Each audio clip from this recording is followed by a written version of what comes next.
Meus amigos, muito bom dia. Sou Antônio Martins, eu sou analista institucional com visão democrática e meu objetivo é a defesa da democracia. Eu peço que você se inscreva no meu canal, ou melhor, deixe seu like, seu dislike, faça seus comentários, é fundamental para que nós possamos crescer.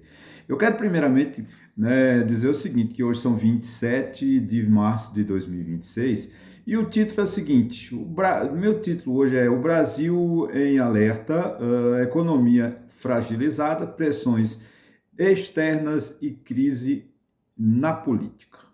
Pois é, mais uma vez eu convido você a assistir o meu vídeo, eu trato de 3 temas muito importantes, o primeiro assunto analisa o primeiro trimestre de 2026, que chega ao seu término com notícias boas e más, para a nossa economia. O segundo, eu trato da interferência americana na América Latina e provavelmente no Brasil. Por último, a compulsão dos políticos brasileiros de faltar com a verdade. É lastimável. O primeiro trimestre de 2026 chega ao fim. Donald Trump, o Haddad deixa a economia com pontos positivos e negativos. O ponto positivo, nós podemos afirmar que é o índice de desemprego em baixo. Acho que nós atingimos um nível histórico, muito baixo. Isso é muito bom para a economia, que está gerando emprego. Bastava analisar, que não fiz, mas é necessário, fazer uma análise dessa qualidade de emprego, porque tem emprego que entra para o CAGED, que é o Cadastro Geral de Empregos, Desempregados e Desempregados, todo tipo de emprego. Agora vamos ver se não é com salário mínimo, muito baixo. Como sempre, o salário no Brasil é muito baixo, mas preciso de analisar essa estatística.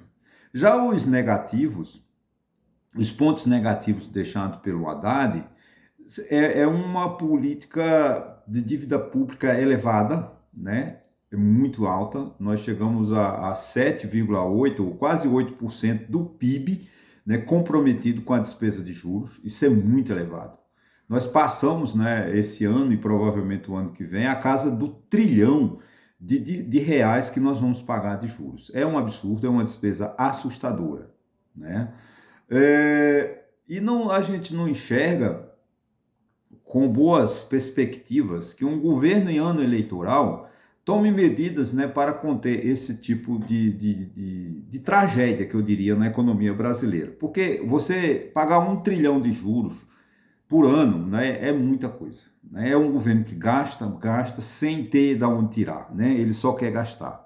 Isso cria também outra coisa interessante também, que 80% do endividamento da família brasileira. Então, as famílias estão endividadas, as famílias estão sem conseguir honrar seus compromissos, se endividando. Isso gera o quê? Qual é a expectativa disso? É uma expectativa que os próximos meses ou os próximos anos teremos dificuldade no consumo, porque a população endividada não vai para consumo, não vai comprar, ela vai rolar dívida, ela vai tentar pagar o que tem saído dos cadastros negativos, enfim, é um problema. Tanto é grave isso que hoje parece que o presidente Lula, que anda sumido da mídia, parece muito pouco, já chamou a parte econômica e quer arrumar uma espécie de, vamos dizer, mais um programa eleitoreiro de baixar juros, de facilitar a vida das pessoas. Isso não resolve o problema da economia. Tomara que venha, eu não estou aqui torcendo para que você, que tem uma dívida, eu também devo, que o governo não diminua os juros. Ok, mas isso é subsídio, isso não resolve o problema. A mesma coisa como eles estão tentando fazer com a questão do subsídio do aumento do petróleo, gente? Quando o governo diz assim, eu tiro COFINS, até eu fiz um vídeo sobre isso, tiro COFINS e o PIS da importação de óleo diesel ou derivados de petróleo, vai gerar onde? O preço não aumenta, mas o preço pode não aumentar na bomba, mas aumenta porque você deixou de ter saúde, de ter educação, que são receitas que vão para esses setores. E a arrecadação de PIS, COFINS, contribuição social, é muito grande, em função do volume. É um imposto relativamente com a alíquota baixa, acho que 0,65% e 3% do PIS, mas é uma receita substancial que deixa de ser. Da mesma coisa também ele quer fazer que os estados assumam o risco. Gente, o principal imposto do estado é o ICMS. O estado não pode abrir mão, né? Não pode fazer como o Bolsonaro fez, obrigou os estados a reduzirem o ICMS dos combustíveis e depois tivemos que socorrer os estados. Então, essa questão, né, do primeiro trimestre, que já se foi, praticamente, que hoje são 27, não temos uma notícia, temos notícias boas, como eu falei, na questão do desemprego, mas em compensação, nós temos um endividamento monstruoso da família e também a nossa dívida pública, que é assustadora. Num governo gastador, como é o governo do PT, nós sabemos que não adianta ficar aqui esperando que vá sair do governo, do ministro da Fazenda, uma contenção de gasto. Não vai. Vai continuar assim, ano eleitoral, mais gastos, mais despesas.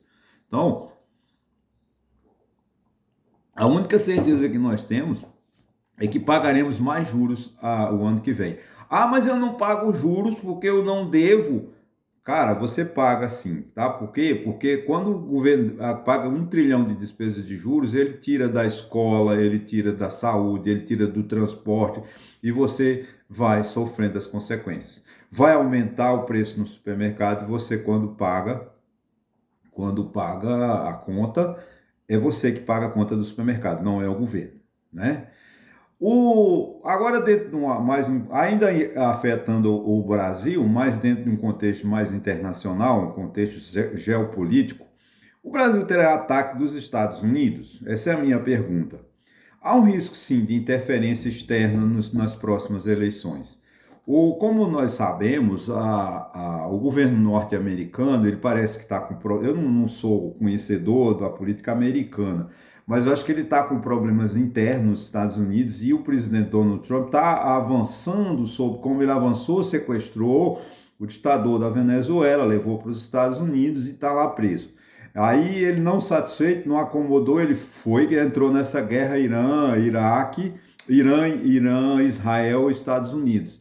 E a que tudo indica, mesmo ele sendo a potência maior do mundo, né, que tem um domínio tecnológico, dos maiores armamentos, ele está encontrando muita dificuldade, porque a resistência do povo iraniano, do Irã, né, não vou chamar do povo, mas das autoridades iranianas, está além do que ele esperava. Porque o Donald Trump achava que em 3 dias ele detonava lá os principais bunkers, né, da elite iraniana e o problema está resolvido, e que parece que não está. Nós temos lá o Estreito de Hormuz, né, que proíbe navegações supostamente, né, porque acho que o Estreito de Hormuz não está fechado, segundo o Irã. O problema é as informações desencontradas que nós temos, né? O Irã, que uns dizem, né? Desculpa eu abrir esse parênteses aqui, que o filho do Khomeini, que assumiu, também está ferido, está internado em estado grave no hospital em Moscou. A gente não sabe a verdade no Irã, né? Dizem que a expressão em guerra, a primeira coisa que morre é a verdade, e é. Mas os Estados Unidos estão encontrando muita dificuldade para encontrar, vamos dizer assim, para sair dessa crise. Ele contava com a ajuda da Europa, alguns países europeus, principalmente a Alemanha, se recusa, a Inglaterra forneceu um espaço militar que tem, que eu esqueci o termo, né? Lá no mundo árabe, mas disse assim, para defesa, não é para ataque. Então a Inglaterra está em cima do muro. Então o Donald Trump ficou isolado, ele ficou somente com Israel praticamente. O próprio mundo árabe, lá os países, os ditadores do mundo árabe, mas são as monarquias árabes, né, do Oriente Médio, elas, a mesma aliada dos Estados Unidos, elas não estão assim, talvez um país ou outro vai entrar em guerra contra o Irã, mas eu acho muito difícil. Se o Irã, os Estados Unidos, como ele está prometendo, ele deu uma folga, né? Ele disse que não vai mais atacar porque está negociando, o Irã nega que não tem negociação, o Irã nega que não se rende, o Irã afirma que não se rende, e a gente não sabe a verdade.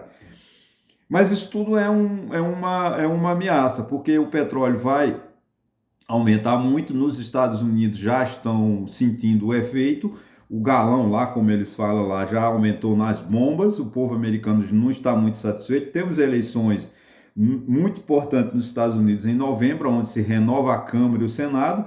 Se o Donald Trump não for bem avaliado, que ele pode perder a maioria na Câmara e no Senado e torná-lo quase um governo inexistente, né? Isso é muito perigoso, mas afeta o mundo, né? Então, essa questão do americano, dos Estados Unidos intervir no Brasil é uma questão de, né, para você ver, é questão de momento, né? Vamos imaginar que amanhã ele seja mal sucedido no Irã e ele tem que uma nova bandeira. A nova bandeira é uma interferência no Brasil ou interferência em Cuba, como ele está destruindo Cuba, né? Com o boicote, né? A proibição, porque quem fornecia petróleo a Cuba era a Venezuela, e ele agora, como ele anexou, vamos dizer assim, a Venezuela aos Estados Unidos, ele escravizou o povo americano, porque é uma forma de escravização.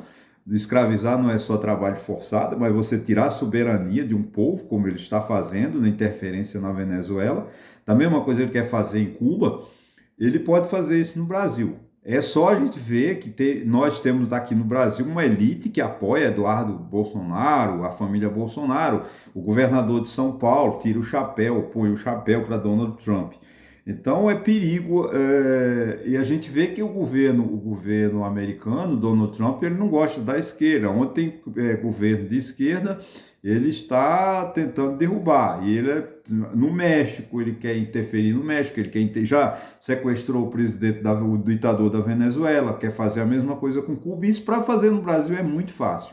Primeiro que o Brasil não tem defesa, né? Nem defesa aérea, defesa militar. Não adianta enfrentar o governo americano, que nós não temos forças armadas para brigar 2 horas.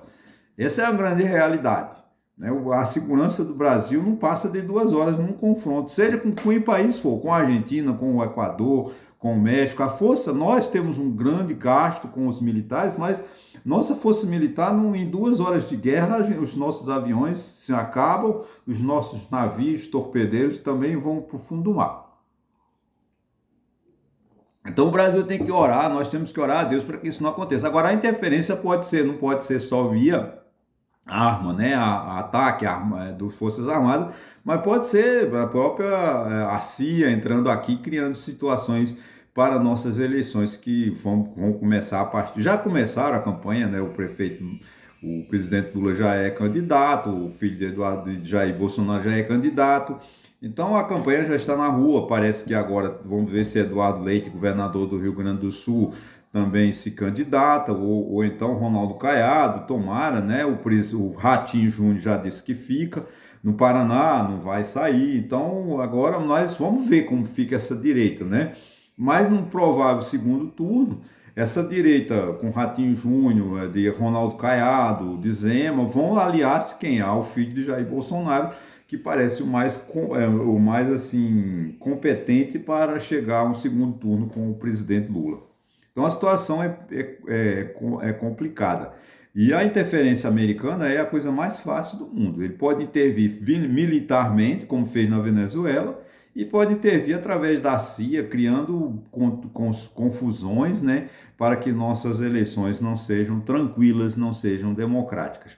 Haja visto o apreço que o Donald Trump tem com a família Bolsonaro. O Eduardo Bolsonaro está lá traindo o Brasil nos Estados Unidos, filho de Jair Bolsonaro. O Eduardo é um traidor da pátria, aquele neto do presidente Figueiredo, também traidor da pátria, está lá pedindo que o governo americano aplique normas, Lei Magnitsky, aumente a taxa de importação de produtos brasileiros para os Estados Unidos. Você vê, são brasileiros que estão trabalhando contra.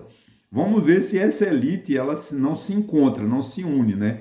Porque ficar contra os Estados Unidos, quando ele trabalha contra o Brasil, é quase um dever nosso, né? De defender as nossas exportações para aquele país, defender uma política migratória justa nos Estados Unidos.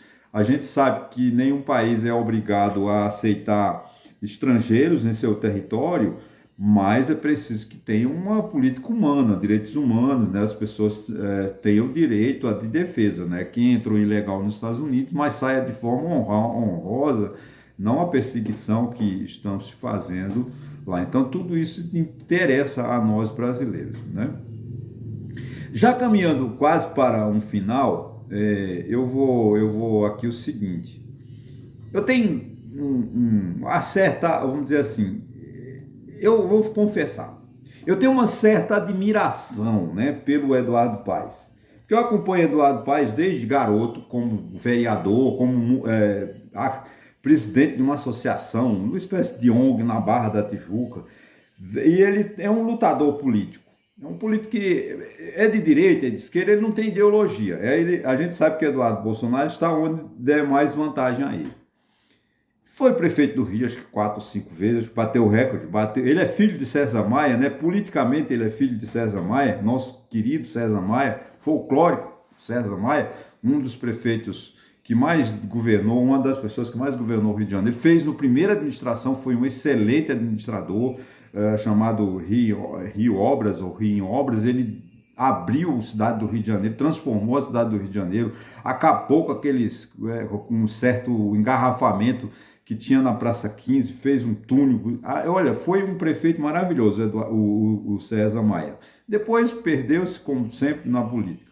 Agora, Eduardo Paes rompeu com César Maia, criou uma carreira própria, né? E chegou a ser prefeito e agora renuncia e disputará a eleição para governador. Mas o que me irrita, o que me deixa chocado, se eu fosse hoje o eleitor do Rio de Janeiro, não votava nem perto, não chegava nem perto de Eduardo Paes, porque eu tomei nojo às ideias do Eduardo Paes. Pois é, gente, ele chega o seguinte, ele chegou ao ponto de dizer, eu como analista institucional, com visão democrática, eu não posso aceitar, não é? Ele chegou ao ponto de dizer que a eleição, porque você sabe que o Rio de Janeiro vive num dilema, né? Ele agora, quem está governando o Rio hoje é o presidente do Tribunal de Justiça, porque o presidente da Câmara que assumiu tem problemas na Justiça, foi cassado. O vice-governador foi indicado para ser ministro do Tribunal de Contas do Estado, então ele ficou sem sucessão, na ordem sucessória. E o presidente da Câmara do Rio de Janeiro, eles estão tentando eleger, ontem elegeram, mas o tribunal já mandou, né, já mandou desmanchar, já desfez a eleição, porque foi feita fora dos trâmites, enfim. Então o Rio de Janeiro está sem governo, essa é a grande verdade. Mas Eduardo Paes, de forma covarde, mentirosa, com falta de elegância, com falta de ética, com falta de moral, diz o seguinte, a eleição para governador, esse mandato tem tampão, que vai até o dia 5, né, que se tomar posse a semana que vem, acho que é em maio, né, porque a eleição parece que tem que ser até 30 de abril, ele fica até dia 5 de janeiro de 2027, em função da emenda constitucional 111 de 2021, que estabeleceu que a posse dos governadores do presidente da República na eleição desse ano será no dia 5, ou se o dia 5 for no sábado ou domingo, aparece no dia útil seguinte, seria dia 6 ou 7 de janeiro. Pois bem, aí Eduardo Paes tem que ser eleição direta, convocar o povo, e ele inclusive ser candidato. Gente, isso é falta de ética, isso é imoral, porque um político, ele tem que honrar as instituições. O político ele tem que honrar uma coisa chamada Constituição. A Constituição do Estado do Rio de Janeiro determina que, no caso, o mandato que termina, um mandato que fica uma vaga para governador, para prefeito, faltando menos de 2 anos para o término, é uma eleição indireta na Assembleia Legislativa. Da mesma forma, se o presidente Lula, por algum motivo, não tivesse vice-presidente, e ele termina o mandato faltando menos de 2 anos, é uma eleição indireta no Congresso Nacional, Senado e Câmara elege o presidente. Isso é a Constituição. Então, o Eduardo Paes, ele não pode, porque ele está insuflando o povo a uma suposta revolta, uma suposta revolução, por desonestidade, por falta de ética, por falta de moral do Eduardo Paes. Porque, gente, uma Constituição é uma coisa muito séria. É como uma certidão de nascimento. Você não pode ficar toda hora indo ao cartório alterar a sua certidão de nascimento. Uma hora você diz que nasceu no dia 30 de janeiro de 1957. Aí você vai no cartório e diz, não, eu agora nasci no dia 28 de fevereiro, no dia 27 de março. A vida não é assim. A mesma forma, uma Constituição ela tem que ser respeitada. E o governador, a candidato, para aparecer, para ficar popular, fica defendendo eleições diretas. Isso é inconstitucional. Isso é afronta, isso é desrespeito às regras democráticas. Portanto, o meu repúdio e a minha recomendação, não votem em Eduardo Paes, pois ele é um traidor da pátria, um traidor da Constituição do Estado do Rio de Janeiro, um traidor da Constituição Federal. Porque lá está claro que a eleição tem que ser indireta. O governador, o mandato chamado mandato tampão, que ficou vago desde segunda-feira por causa da renúncia do Cláudio Castro, ela tem que ser efetivada, realizada pela Assembleia Legislativa do Rio de Janeiro. E não ficar insuflando o povo a dizer, nós queremos eleições diretas. Isso é hipocrisia, isso é desonestidade, isso é falta de ética. O meu repúdio, mais uma vez, ao governador, ao futuro governador, tomara, não sei se vai ser eleito, depende do povo do Rio de Janeiro, ao ex-prefeito Eduardo Paes, que eu tinha admiração por ele, mas que agora acabou. Porque ele faltou com ética, ele faltou com moral, ele desrespeitou um documento básico, de muito respeito, que é a Constituição do Estado do Rio de Janeiro e a Constituição Federal, que neste caso não tem eleição direta. Não vamos reformar, tem que ser, para se isso ocorrer, gente, teríamos que fazer uma emenda constitucional às pressas, votando amanhã, ou segunda ou terça-feira, uma emenda constitucional, 2 votações na Câmara com maioria absoluta, né, 2 votações no Senado, alterando a Constituição para que a ideia estúpida do Eduardo Paes se efetivasse. Porque se essa eleição convoca eleições diretas para governador, para elegê-lo esse mandato agora, essa eleição é inconstitucional. Qualquer pessoa entraria com ação no tribunal e essa eleição seria nula. Gastava-se bilhões de reais numa eleição que seria perdida, porque eu mesmo seria capaz de ingressar com um mandato de segurança no tribunal, na Justiça Eleitoral e dizer, olha, essa eleição é inconstitucional, porque ela fere o artigo da Constituição. Então, eu não entendo por que os políticos gostam de faltar com a verdade. Eu não entendo por que os políticos eles querem aparecer. Gente, isso não vai acrescentar em nada a ideia de Eduardo Paes defender que a eleição para governador tem que ser direta, porque ele tem que alterar a Constituição primeiro. Vamos respeitar a Constituição, vamos respeitar o povo do Rio de Janeiro. Quando ele alega, quando ele defende que a eleição tinha que ser direta, ele desrespeitou todos os moradores do Rio de Janeiro. Todos os eleitores do Rio de Janeiro foram agredidos pela hipocrisia, pela falta de moral, pela falta de ética do ex-prefeito do Rio de Janeiro, Eduardo Paes.